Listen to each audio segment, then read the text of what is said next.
I think we're going to get started. Thank you all for coming today uh, to our webinar from Volunteers to Changemakers, Turning Passion into Action for Animals. We've just got a couple of housekeeping notes before we get started. This is going to be an interactive session, so we hope you've got questions. And when you do, put them in the Q&A, just because that way that's just where to put them. We'll see them if you put them in the regular chat, but please put them in the Q&A. There's going to be a little, I don't want to call it a quiz, but a little survey at the end where we'll ask you to give some feedback. And that just helps us know what's working for you, what's not working for you. It helps us plan out our webinars going forward. You can also email to bfnetwork@bestfriends.org if you want to share your feedback that way instead. And the webinar recording will be available in about 3 business days. So I think with that, oh yeah, and you can get captions also. Sorry, I'm looking at there's a captions option here. If you click the CC button, it's surrounded by purple on this screen here. If you are having trouble with any of this, we've got a really talented person here behind the scenes who's going to be able to help. So just chat that you need help with something if you do. And thank you for coming. My name is Arin Greenwood. I'm a senior strategist with Best Friends on the network and advocacy teams. And I have 3 incredible panelists here today who I'm so excited to introduce you to. We've got Caitrin Conroy, who is co-founder and executive director of the Prince George's County Pet Unity Project, an organization that set out to tackle one of this country's longest and cruelest pit bull bans and got it overturned last fall. It's thrilling, and she's going to tell us all about how she did it. We've got Betsy Robb, who is literally an award-winning volunteer advocate in Little Rock, Arkansas. Betsy is just terrific and knows all about the best ways to engage volunteers and turn them into advocates, and also where these relationships can go wrong, so how to avoid that happening. Jessica Florez is a Best Friends staffer. She's our Grassroots Advocacy Specialist. She knows all about the tools, resources, and other support that Best Friends can offer when it comes to turning volunteers into advocates. And also, Jessica used to be the volunteer coordinator for an animal shelter, so she knows a lot about how to find passionate people and direct that passion into something that's going to work for everybody. So thank you all for being here today. Caitrin, I want to start with you. You moved to Prince George's County, Maryland, which is just outside Washington, D.C. You bought a house there, and then you learned that your dog was illegal under the county laws. Take us forward a few years. Now you overturn the law. Tell us what happened between discovering that your dog was illegal and repealing that ban. A lot of tears, a lot of rage, not a lot of sleep. So basically, when we moved into the county, we bought our home here and then transitioned into doing all the things that you do when you move. And one of those things was getting our dog licensed. And when we brought her to animal control to get her license, they said, oh, no, that dog isn't living here. And so it was, tears and anxiety on the sidewalk. Do we risk losing our house and our life savings? Everything we've planned for? Do we give up our dog? Never an option. It was kind of, initially it was sickness, distress, heartbreak. I was just kind of nauseated at the only option the county had offered us. I stood outside the shelter crying into Poppy's fur, assured her she wasn't leaving us, whether we lived in the county or not, and I was going to make sure that this didn't keep happening to other families. As we transitioned through, and then my husband and I spent time venting about it constantly and talking about it with each other. The conversation kept coming up about what does this look like for someone who doesn't have my privilege, like someone who doesn't have the time, the stubbornness, the resources to do these things. What do they do in this situation? What a horrible decision to have to make. I know that, the questions as we move forward, you guys are going to be exhausted by hearing me say community, community, community. That's been our greatest strength in all of this. Initially, right after it happened, reached out to some folks on social media who seemed to be taking the ban on independently. We came together and co-founded a group. shared our frustrations, and then chose to formalize as an actual organization. Our success in this county with what was the nation's largest pit bull ban, stood for over 29 years, was entirely because of this community that we were able to build over the past 5 years and their involvement. This is, we're lucky in the unluckiest way that this is such a horrific thing that so many people cared about it, and wanted to be involved. So when there was a formal group, it was very easy to have folks jump on board with us and move forward. What did your group do? So we started with what seemed obvious to me at the time, not really having a background in advocacy. I started by just reaching out to our council member and saying like, hey, what's up? This is stupid. Let's talk about it. And we had a lot of closed doors. We weren't getting phone calls returned. We were just getting form messages back. So as we were working through the beginning steps of what we wanted the group to look like, what we wanted to be like, what we wanted to feel like, we started seeing a lot of holes in the community. So this ban left major gaps in housing security. It left folks getting removed from their apartments because of what their dog looked like. It had our shelter overflowing with dogs that couldn't be adopted, and folks who were concerned about money, angry that their taxpayer funds were spending multi-millions of dollars a year to euthanize adoptable dogs just because of what someone decided that they looked like. So we started working on filling some of those cracks. We started by, reaching out to the public. If we'd see someone post on social media of, I'm at risk of losing my house, or can you take my dog because I'm getting kicked out, we'd reach out to them and try and navigate a way through and find a way through. As we grew, we were able to do free microchip clinics, pet food giveaways, pretty amazing block parties. Our mission focuses around keeping dogs out of the shelter. Seemed like the easiest way to save the ones that were in there, and to prevent anyone else from walking in, being deemed a pit bull, and then potentially euthanized. Just how do we keep them from ever even going in? So we started offering free ID tags to anyone in the county. Just scan our QR code, visit our website. In 3 days, we'll have an ID tag on your dog. We'll get it chipped. We'll help you overcome small obstacles to keep your dog at home, that sort of thing. And as the community started rallying behind us, we started getting more attention from the leaders in our community. We, unable to open doors with some of the folks who had sat in those seats for a long time, we began to reach out to candidates, anyone who was running for a county council seat.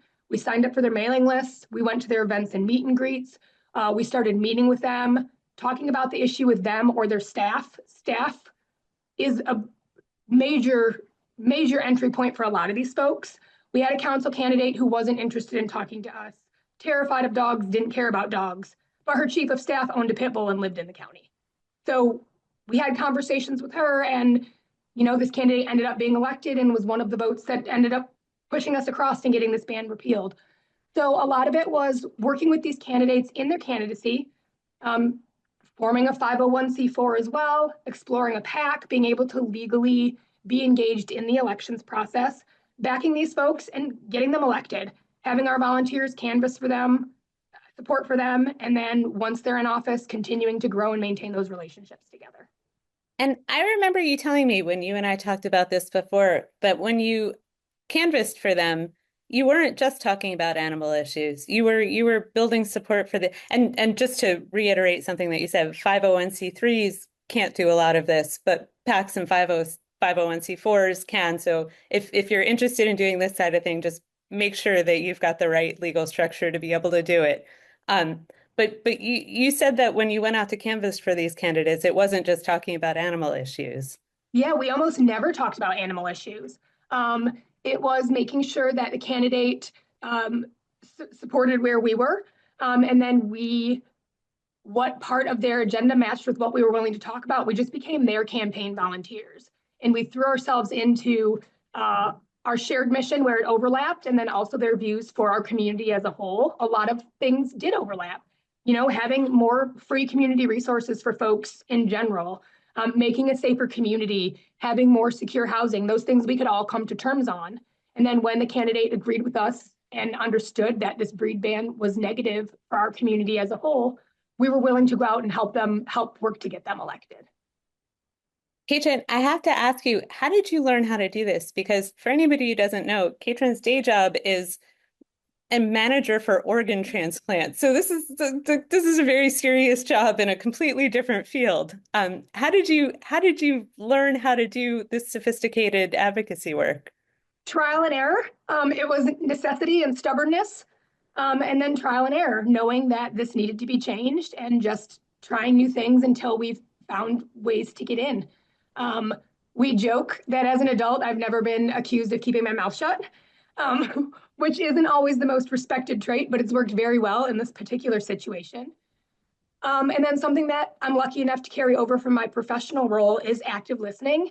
In this particular advocacy at different points of it, it has been very important that we do more listening than talking. We are the experts. We do know how things need to be changed, but we also understood that animal issues, especially when it comes to breed bans, are really emotional, and folks have different feelings on how they think about it or what they feel about it, and presenting people with facts isn't necessarily going to get them to change their mind. You have to ask questions, listen to what their actual fears are, and then start to address those. And more often than not, it's not one conversation, it's 5 years of continued conversations, going back, repeating the things and doing the work. I mean, what I hear from you there, and I feel like these are good life lessons in general, are patience, resilience, listening, compassion for other people, and sticking with it, even when it's hard, even when you don't succeed at first. I mean, are there other lessons or other values that you think are important to bring to this? I think that's the perfect summary. We also made a joke yesterday when I was talking to some of your other colleagues of someone from the county complimented us on they didn't burn it down. There's 1,000 times I thought they should have just torched it to the ground and gone scorched earth, but they didn't. And he was really complimentary of that. And there are times in advocacy where you do just want to like shake people, like, why aren't you understanding this? Really, this is such a simple concept. And we took all that to the back and had those conversations with ourselves behind closed doors and did that venting. And we're always able to remain, public facing, especially with leadership, calm and patient and understanding. And it's that continual trust build that kind of brought the walls down for us. I feel like the private text chain where you can vent about things you don't want to say in public is a really, really undervalued sort of a tool. I think everybody should have that. That's the insight I offer here is have a private text chain where you can say the things that you can't say in public and then keep your messaging on point in public. Um, yeah. So what else did you have volunteers doing? How did you recruit your volunteers? And then what else did you have them doing? Like how did you get them? How did you go from somebody showing some interest in dogs or somebody showing some frustration to you're having them write letters or you're having them work a microchip event or whatever what did you have them do besides supporting the candidates? And how did you find these volunteers? So a lot of that is credit to my co-founders and partners in all of this, who are just exceptional. Our volunteers have generally let us know that they're drawn to us because of the emotional aspect of our mission, because we're so inclusive. They have a love of animals. They want to do good, but then they stay with us because we have this community built. It is very supportive. In our Discord chats, there's all sorts of channels, and there's one that's just mental health. And folks come in there and our vet techs, talk about their jobs with each other all the way across the state and just building this community. We've made the joke that it's like bakers baking cakes. We all want something beautiful and delicious in the end. And how we mix the batter doesn't really matter as long as we get to the same result together in something that is lovely and is put together. Our volunteers have just been exceptional. As they come in, folks who, had like a really emotional reaction, we had some conversations with them and then asked them, like, how do you want to be involved? And let them tell us how they envision themselves being involved. And then took that from them and gave them a small, manageable, specific task to take on so it didn't feel so overwhelming. And they got to take those little baby steps one at a time, feel the progress, see the progress. And that just kept making them feel more bought in, more involved, wanting to do more. And then they just continued to grow with us. I really love that. And I feel like it's such a, again, I don't, it's such an important lesson for advocacy and for life generally, which is understand that people can feel overwhelmed. And if they feel overwhelmed, they might end up not being able to help you because they won't even know where to start. But if you give them these small, manageable pieces to get started, it will help them feel confident and purposeful. And I just really love that. I love that that's how you did this. Um, what would you do differently if you were starting this again? Is there anything? I don't think so. This is one of those things that was imperfectly perfect. We are in a very unusual, our county is very unusual in many ways. It's very unique and different from anywhere else in the world. We do have a really wonderful person who came into our staff, who came into our volunteer group, joined our board, who does animal advocacy on a federal level. And she even said when she came in, this is like nothing I've ever experienced before. So just, I think it's focusing on the things that we did right. I probably wish I would have learned some of the lessons earlier about how to engage the volunteers, making sure that folks have small, manageable tasks. And then when someone drops off, reaching back out to them, and saying like, hey, we're here. We know life gets busy. We know you might have been distracted. And we would see volunteers drop off because their life got busy, because a child got sick, and then they'd be too embarrassed to come back after they'd fallen away for a few weeks. And so extending that olive branch brought them right back in, saying, we understand you, we understand life. Come back to us when you're ready, was often just the door a lot of volunteers needed to come back and rejoin. So on every side of this, building relationships and then nurturing those relationships and leaving the space for people to have lives outside of And, your one issue. The and the be people. Yeah. Yeah. Yep. Yeah. I love that. Thank you, Caitrin. Betsy, let me turn to you here. So I think when most people think of advocacy, they think of this kind of advocacy. There's a law we want to pass, there's an ordinance we want to get repealed. You've done some of that, but you've also done other kinds of advocacy. Tell me what your advocacy looks like. So my personal brand of advocacy is more public than politicians. It's, teach everyone I can, everything I can about the animal rescue world, every chance I get. And that's just kind of how I approach it. If I find myself in an opportunity where I can teach someone something that will enhance their knowledge of the animal rescue world and all the challenges we face, then I'm going to take that opportunity. I mean, you say that so modestly, but this includes going on television twice a week to to talk about animals. Yeah. What sorts of formats does this kind of public outreach take, and what is it that you're sharing? How do you decide what to share? How do you, how do you decide what to share and where? So it's, I share, like I said, everything I can, every chance I get with everyone I can. Like you mentioned, we do have a couple of regular weekly spots on local news shows here in Little Rock where we feature adoptable animals from the shelter where I volunteer. And obviously, that's a really great opportunity. And obviously, most of those segments are about the, particular pet that we're featuring. But we also regularly remind people about, hey, make sure your microchip is registered. If you lose or find an animal, here are steps you should take. Just like kind of basic PSA things that, most people would not know until, someone like me or you guys tells them. Just any kind of opportunity to kind of share that knowledge that, you don't learn in school.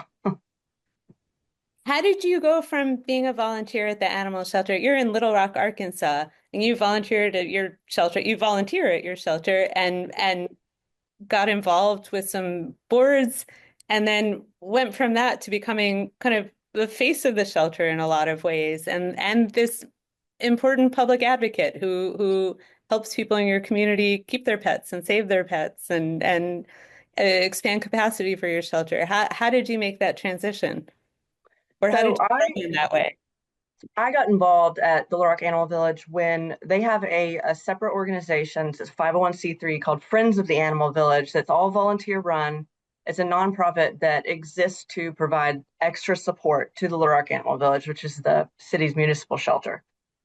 They needed a treasurer, and I was looking for something fun to add to my resume that was philanthropic. And so I volunteered, and here we are. I don't know how many years later. That was 2012, so almost 15 years later.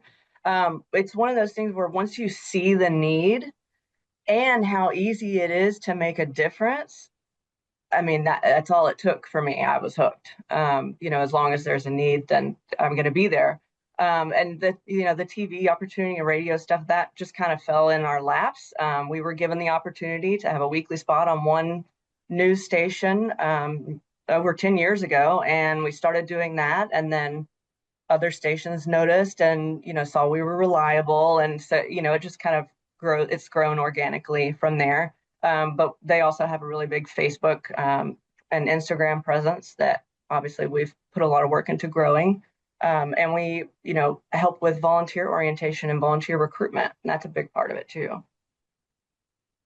Now you told me something when we were getting ready for this webinar that really stuck with me, and it aligns a lot with what Caitrin was talking about too, about how it is that you get volunteers to start to advocate for you, to do a little bit more, to do something that they want to do, to turn their passion into something that will help with that side of things. And what you told me is they just have to ask.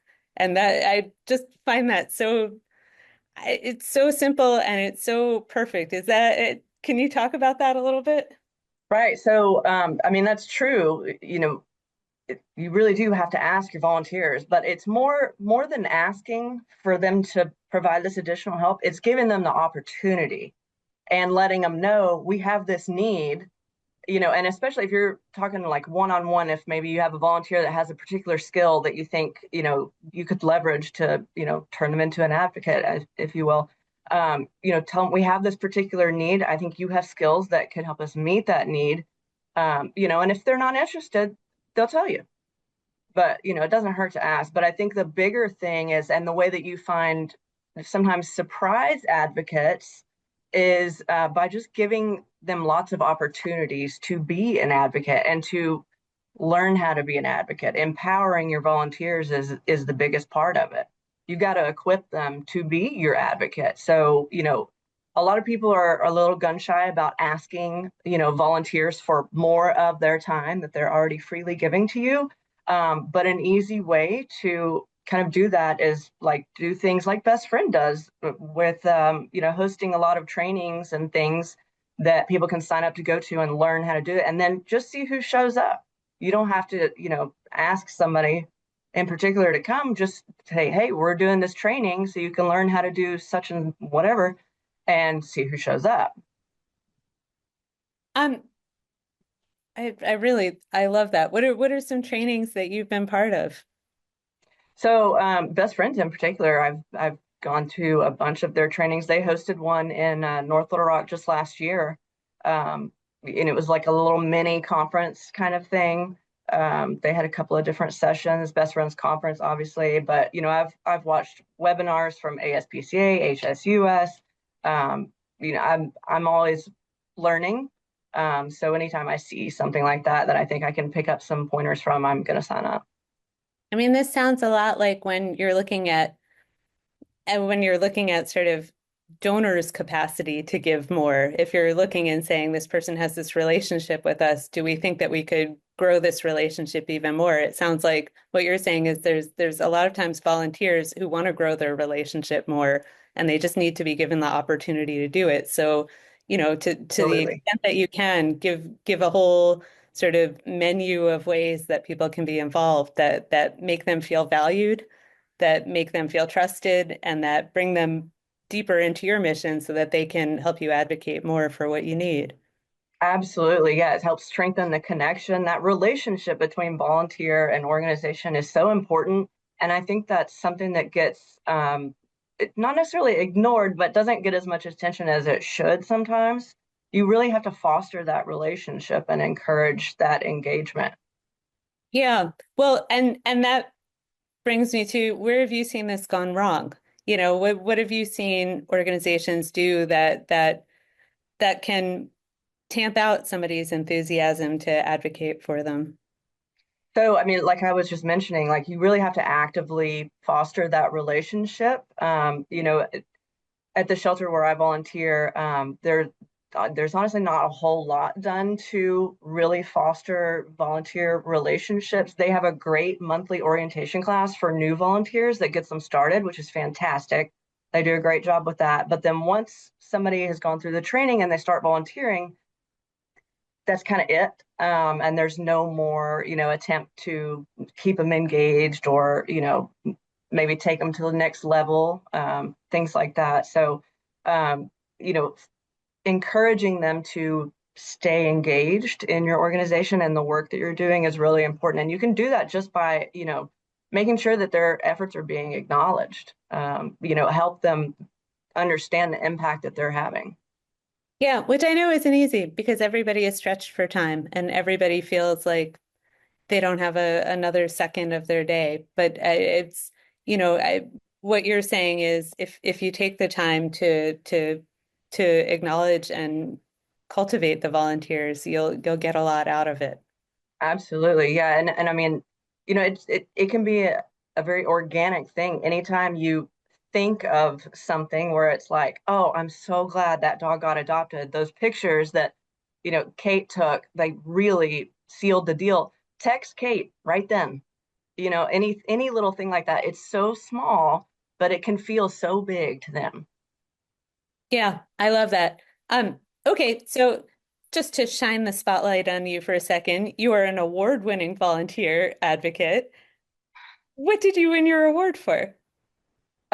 So Best Friends nominated me for an award, something about leadership in advocacy as a volunteer, or something of that, related to something that happened about a year ago, where the shelter where I volunteer suddenly was no longer allowed to adopt out pit bull type dogs. It came kind of out of nowhere. It just got handed down from the city attorney was communicated to a staff member, I think via text. They said, okay, we're putting a pause on adopting out any pit bulls. And there's still a lot about the situation that we don't have any information about. It all happened so fast, and we still don't have a lot of information about what exactly was going on. And but they did stop adopting out pit bulls completely for a couple of weeks. And at Little Rock Animal Village being the highest intake shelter in the state of Arkansas, obviously here being in the South too, a lot of the dogs that they take in are pit bull type dogs. So that had a pretty devastating result immediately. Um, I mean, it was awful. And like I said, we didn't have a lot of information about, is there a time limit on this, or like what's next? What are we doing? Where'd this come from? So we just took the information that we had, which was the city has decided that they can't adopt out pit bulls anymore. And we went to, the city board and organized kind of a response to them. They received hundreds of emails, I'm told. A couple of us went to a city board meeting and spoke. It wasn't on the agenda to talk about this issue.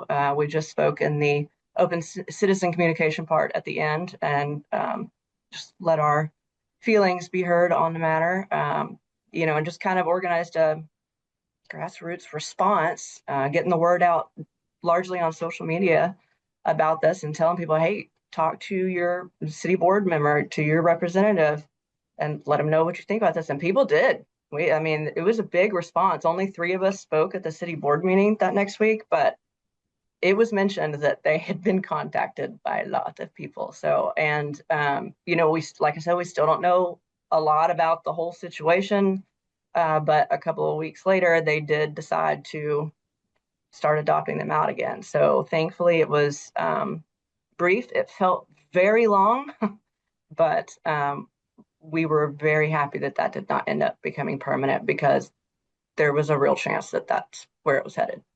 Yeah, and one of the things that you were able to do was help direct where the grassroots advocacy went, right? Like you had built this relationship with the shelter, and so you understood what that they hadn't created this new ban on pit bulls being Right. adopted out. And so when people were angry with the shelter, you were able to sort of direct them, no, this isn't that we're all on the same side here. Let me direct you to where you really do need to speak up and who is responsible for this.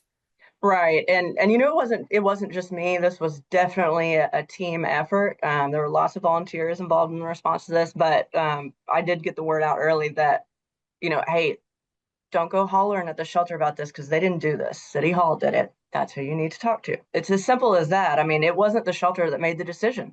You got to Mm, talk to the people that did make the decision. yeah. And because I knew as soon as word got out on social media, I knew what was coming for the shelter in all forms of communication. I mean, their phones just absolutely blew up, and that was just misplaced. Like they were told to do this. It wasn't something they decided on, but redirecting that and getting people to speak to the people they needed to was a big part of the response. Yeah, and you were a trusted voice at that point. You had been doing this other kind of advocacy for animals and for the organizations for long enough that the shelter trusted you and also the community trusted you. Do you think that's right? Yeah, I guess to an extent, I've never thought about it that way, but yeah, because of our TV and radio spots every week, I am more known to the public than maybe another volunteer might be. So that probably did help a little bit. But even though I had our regular weekly TV and radio spots during all of this, while all this was going on, I never mentioned this during those Hmm. because those spots are about trying to get a particular animal adopted, and I didn't want to distract from that or take any focus from that. So I didn't even use that. Well, what you did worked, and you got an award for it, and What we did worked. you got it. Yes, what you did work. Thank you. Yes, yes. I mean, it's a good point. Even though you get a lot of credit for it, it's important to have a team, right? It's important to have a coalition, and yeah, yeah, I mean, if it had been just me leading this effort, I don't know that the result would have been the same, honestly. yeah, yeah. Well, we all need teams, I think. We all Mhm. need relationships. I mean, I feel like Absolutely. this is the thread through everything is build these relationships because you need them and you Absolutely. need And them. I said that, at the shelter, there's not a whole lot that is done past getting a volunteer started to keep them engaged, but we volunteers ourselves have, created our own little community, to borrow Caitrin's, term, and we're a pretty tight knit group. Some of us have been around for since pre-COVID. Everything is pre and post COVID nowadays.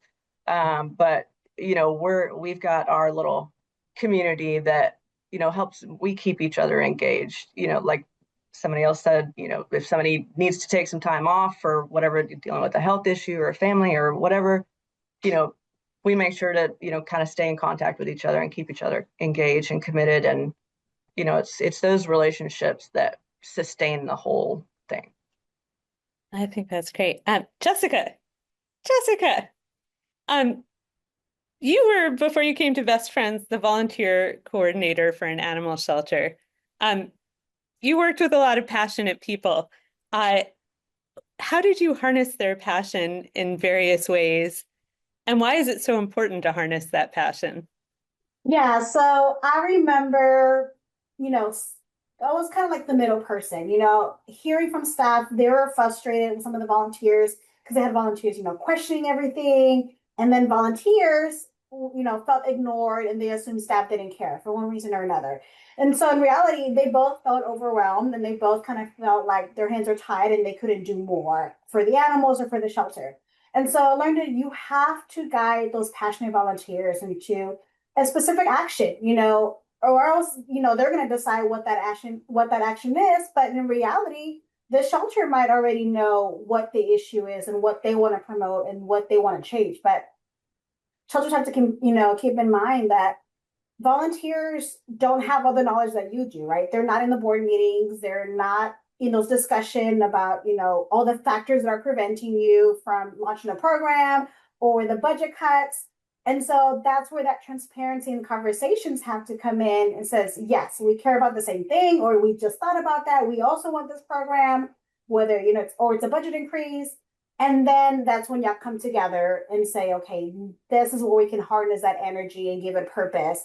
Because otherwise you're going to have people on both ends frustrated. What are some types of advocacy that you would recommend a shelter or a rescue group start with if they wanted to get into this? So I guess if they wanted to get into it, like for the shelter side, or for the shelter side is more kind of understanding what you're trying to advocate for. And that can be kind of, intimidating because you have no idea where to even start. So it's kind of like, think about what changes can help an animal from even entering the shelter, what's preventing them from leaving the shelter, what programs can change that, or what ordinance are stopping you in the way. But you don't have to, come up with these alone. Like we have a whole team and the original team as well who kind of know the inside and kind of have a little more like insight. And so just for the shelter side, understanding what to advocate for, and start from there. And then from the advocate side, again, like looking around and asking this question, okay, what is something simple that I can change that's going to give me the big local gain? Advocacy isn't always like a big major law or a big citywide vote. Sometimes it's just changing a policy within the shelter, or just policy adjustments that you don't have to vote. It's just like, rewarding. But sometimes it can be intimidating to even look at those ordinance. It can be very lengthy, really fancy words. But again, even just look at it internally within the shelter and see what can we change without even involving the government side. And how would you get volunteers involved with that? So what would you ask a volunteer to do? Say you're a shelter that's on this call and you're like, yes, I really want to harness the passion of my volunteers into advocacy. I don't know where to start. Well, like what are a couple of things that you would advise them trying out? Yeah, so I think in general, just having that good conversation with everybody, thinking everybody in the community as part as your team. So having like a town hall meeting is always a good way, especially if you have a specific issue, or maybe it can be just a general one, like, hey, we have an update about the shelter. We want to, at the end of Q2, we want to discuss what our data has been, what we're doing, and what programs we're launching. And then having those, town hall meetings, you're going to get people in response saying, okay, I want to do more. I want to do this. And so finding those little small acts, like Caitlin said, that you're going to be able to, if somebody wants to share a flyer on social media, or you can be like, hey, we have this great post, this great, infographic post about TNVR, or maybe about microchipping. And then having them do that. And then as Caitlin said, mentioned, like you're going to be able to see which advocates are doing a little bit more, and they're going to get comfortable doing a little bit more. That's how you're going to be able to spot these, volunteers turned advocates. They're the ones that are always doing a little more. They're always asking the questions. If you're on social media, they're going to be the ones with the top badges, always commenting for you and things like that. And then, again, having those conversations, you're able to find people that are outside the shelter too. Because sometimes, people are a little bit scared to walk the kennels, or they think it's sad, but there's so many ways to get people involved in the community outside of that shelter world. And they're like influencers, not just influencers, showing like makeup brand, but influencers in the way of like, they have connections, they have, a friend that works in city government, or they have a business that can offer a great resource, or they're friends with somebody. So those type of influencers can also be part of their community, but they're not going to be able to know how to help if the shelter doesn't even identify what they need help with. I mean, this is what I hear all of you saying, and I feel like it is such a fundamental point, is just come up with something for people to do that's going to help you, even if it's just creating an infographic about about the need for fosters, and ask people to share the infographic and then see who shares it, and then, build more engagement from there. But just a small, simple, easy to do step that's not going to take up your staff time, you've already created the infographic, sending an email around or asking your volunteers to share. It's not going to take up a whole lot of time. It's not going to reduce your bandwidth. And Exactly. yeah, and it's a way to start getting people involved. And somebody said in the comments something I think is really important. I can't see all of the comments because they're coming too quickly, but somebody saying how conversation is such an important part of building these relationships and just talking to people and letting your volunteers share their thoughts and letting them be part of the conversation, and that doing that helps them feel more engaged, it helps them feel more knowledgeable, and it combats burnout, which I think we all know is a For really sure, for big piece. sure. Yeah. Um, Talk to me about trust, honesty, transparency, integrity. These are Yeah, so important parts. obviously, Betsy and Kaylin did a great job talking about that too. That was a big one. And I was thinking about, I mean, even if like think a lot of shelters are hesitant about letting the community speak for them because they've experienced like criticism, or maybe volunteers have felt dismissed or ignored. But take it back with like Betsy. So let's say their shelter didn't trust her to go on TV for them, or maybe she didn't want to, share the shelter's mission, right? That started, a while ago, but if the shelter didn't allow her to kind of eventually trust her and do that, they would have missed out on great opportunities and great pets being adopted. But it doesn't happen overnight. So having those honest dialogues, again, those town halls can be a great way to let the community in. Share your data, not just a simple Facebook post, having those genuine conversations with them so that you can create that transparency with them, and then don't be afraid of getting the questions asked as well. And that way people feel informed, they don't feel intimidated, and they're not making up the narrative for you. You're the ones that controlling what the narrative for your shelter and what your shelter's mission or your campaign mission is. Yeah, that's so important. How do you identify your volunteers who you want to transition into sort of an advocacy role or bring into doing some advocacy for you? Yeah, so these are the advocates. Staff are going to be able to spot them easily. You know your key volunteers. And once you're like, okay, I have this event coming up, I have 0 volunteers signed up, I know who to call, right? These are the same ones that are going to be the advocates for you. They're the ones asking why, a procedure is done a certain way, how they're wanting to improve something. They're always sharing on social media, like I mentioned before. And these are the ones that are passionate, and they can lead to frustration because they want something to change. They don't want just the same things over and over again. They want, something to change, to see less pets in the shelter, see less pets being killed. And so you're gonna, identify those people that are already superstars and asking them to do that one thing. Like, hey, a group of us are coming with us, to city council to talk about this. Do you want to come with us? And having somebody from the community as well as, an expert like the shelter is going to really help. And being able to like nurture them as well is really good from the shelter. But you can identify them. You know who your superstars are. Those are the ones going to make great advocates and cheerleaders if you let them. To just ask, give them something to do. Yes, exactly. Ask. Yeah. Yeah. All right. What can best friends do to support this whole project? What tools and resources do we have? Yeah, so our advocacy team has a lot of resources. We have from attorneys to strategies to obviously specialists that are more on the ground as well. But we can kind of help you with your regional team, kind of determine what your campaign goal can be, or what is needed to change, whether you need grass tops or grassroots, whatever those words mean. So we can kind of help you walk through that and see kind of what's needed for your shelter, and then what small steps you can do to kind of lead towards it. And then we have a lot of resources. So we have a resource for petitions called Control Shift. So this is a platform where individuals, whether they're with an organization, an individual, or an organization itself, can create a petition. They can create events for it. They can, launch, they can send emails out to the petitioners. They can create all these things for their campaign. So that's, one platform we have. And then we also have our toolkit, Grassroots Advocacy Toolkit. So that's the one that's like I think it has like 10 chapters, but it's like, 2 pages chapters type of thing. But it's like a blueprint of how to identify what the problem is, mobilize supporters, how to build that momentum, how to create events, how to use media for it, kind of all those small steps you need to do to think about when you're launching a campaign. Somebody's asking in the questions, where can people find these resources?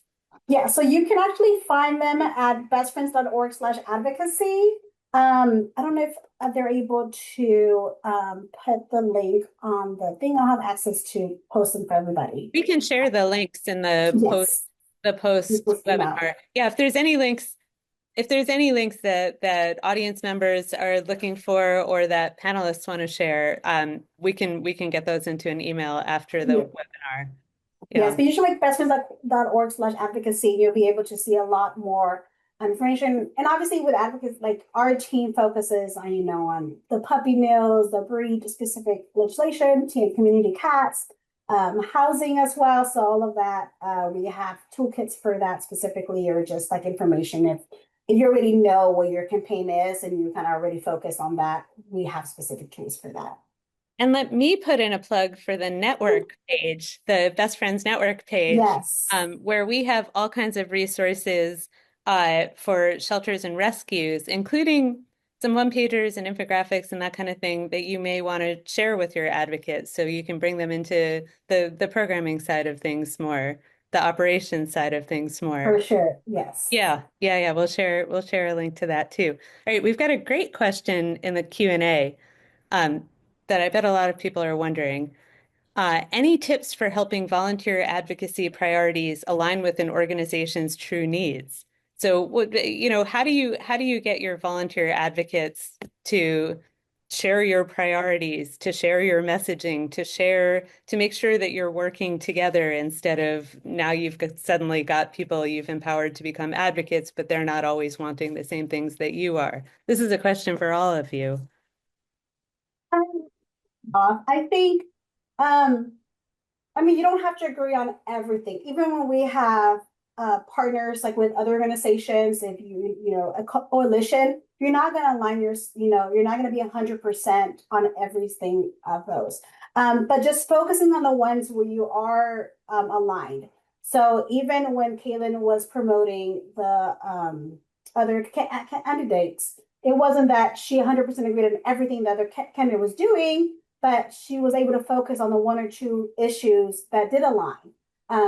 And so being able to focus on that, and then everyone's going to have their own opinions about, how a program is run or how a shelter is run. But as long as they're able to understand that you're coming from a good place, there's, that the transparency is there, the integrity is there, that you're not trying to hide something, that you really are there for the animals. And then you're able to push that message forward. And focusing on what that issue is that they're really passionate about, and then harnessing that. Betsy, I saw you were typing an answer. Is there something that you wanted to say too? Yeah, absolutely. So the particular question asked about such as changing the narrative of saving animals from the organization to partnering with the staff towards a shared goal of saving animals from the system. And this is something that I've seen firsthand at the Little Rock Animal Village, especially when I first started, getting involved with them eons ago.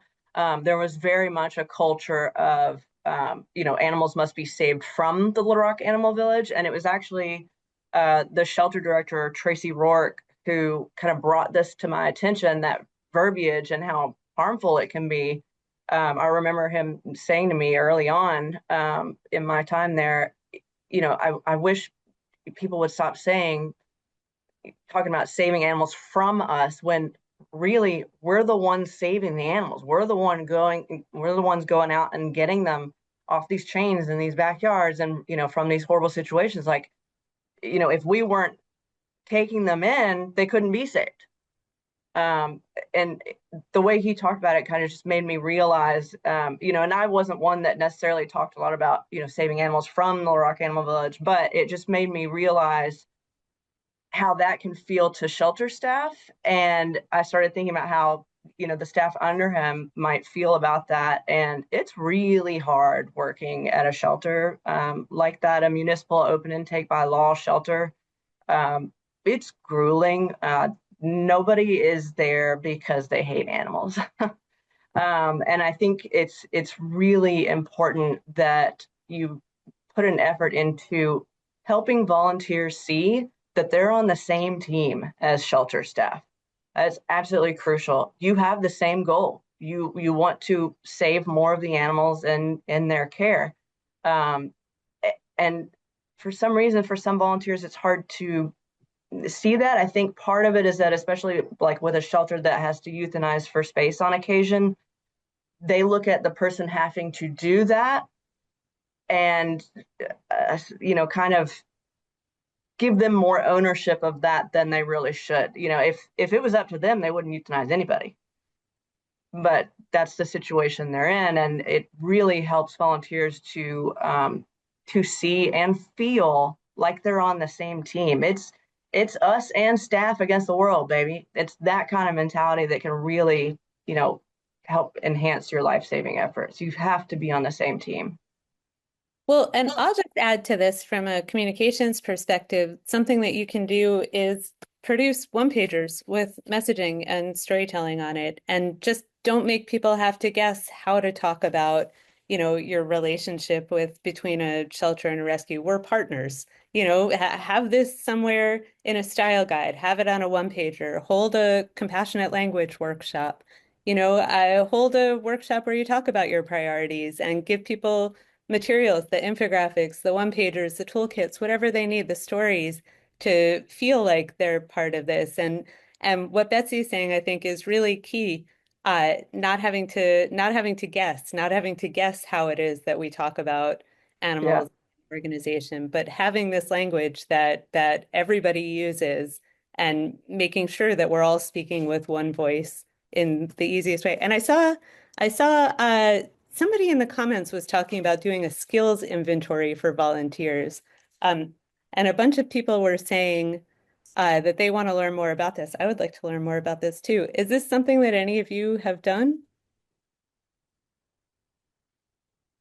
No, I think just for me, for the ad, once I find like an advocate, I, have a note whether they're comfortable public speaking, whether they're big on social media, what their day job is. Like if their day job is creative, they might be good on Canva, things like that. So having that note section for my advocates is pretty good, and any connections they have. So again, if they have a husband that's a council member or working, those little notes I do keep for my advocates. Sorry, my cat on my desk is just knocking things over now. He's tired of being ignored, even though he's never ignored. We just have a couple of minutes left. Oh, sorry, Arin, Betsy, go ahead. There was something in the chat that I wanted to address real quick. I think it was in response to when I said nobody, working at a shelter like the animal village is there because they hate animals. And somebody said, well, in theory, some people are just there for the paycheck.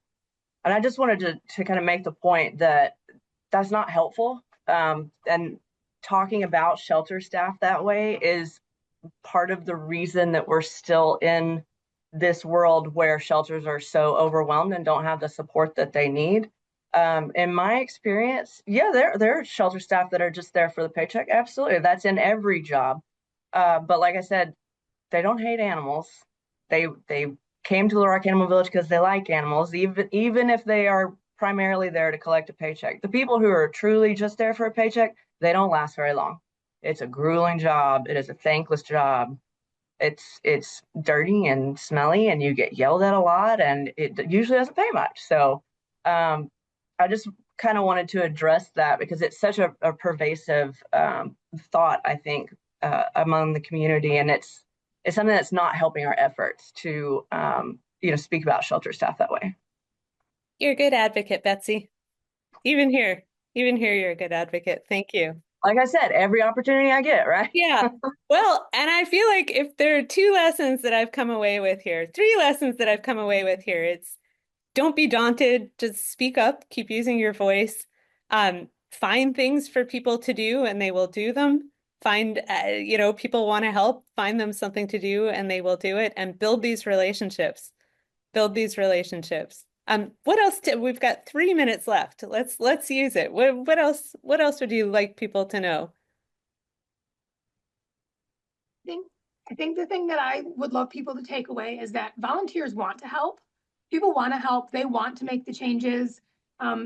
They want to be involved and feel valued in their contributions. And I think that everything, especially everything Betsy said, plays right back to that. Take those little opportunities to tell them thank you.